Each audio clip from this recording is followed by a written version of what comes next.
ఈ మధ్య టాలీవుడ్ లో ఒక కొత్త ట్రెండ్ బాగా పాపులర్ అయింది, అలాగే వర్కౌట్ కూడా అయ్యింది. అదేంటంటే హీరోస్ గా ఒక మోస్తరు క్రేజ్ సంపాదించుకున్న కుర్ర హీరోస్ అందరూ భారీ బడ్జెట్ సినిమాల్లో హీరోలను ఢీకొట్టే విలన్స్ గా మారుతున్నారు.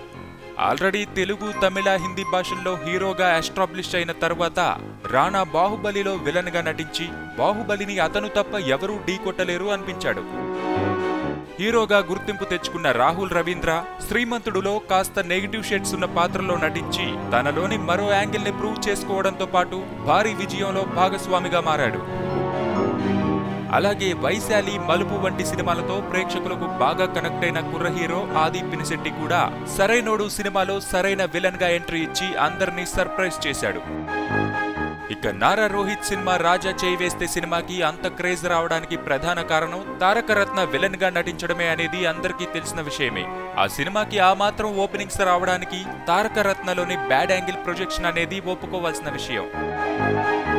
అలాగే రీసెంట్ గా జనతా గ్యారేజ్ లో సైతం మలయాళ హీరో అయిన ఉన్ని ముకుందన్ విలన్ గా మారాడు. అతను విలన్ గా నటించడం వల్ల మలయాళంలో మంచి మైలేజ్ వచ్చింది. ఇక సందీప్ కిషన్ హీరోగా నటిస్తున్న నక్షత్రం సినిమాలో కుర్ర హీరో అయిన తనీష్ విలన్ గా తన ప్రతిభను చూపించబోతున్నాడు. అలాగే గతంలో తమిళ హీరో అయిన ఆర్య కూడా వరుడు సినిమాలో విలన్ గా కనిపించాడు.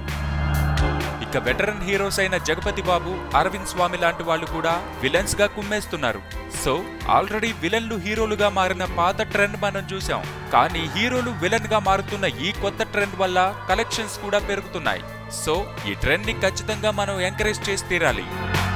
సబ్స్క్రైబ్ చేయడం మర్చిపోకండి. వీలైతే లైక్, కుదిరితే కామెంట్ పెట్టండి. ఇలాంటి ఇంట్రెస్టింగ్ బ్రేకింగ్ బిగ్ న్యూస్ మాకు తెలిసిన వెంటనే మీకు తెలియజేస్తాం. మాతో టచ్ లో ఉండండి.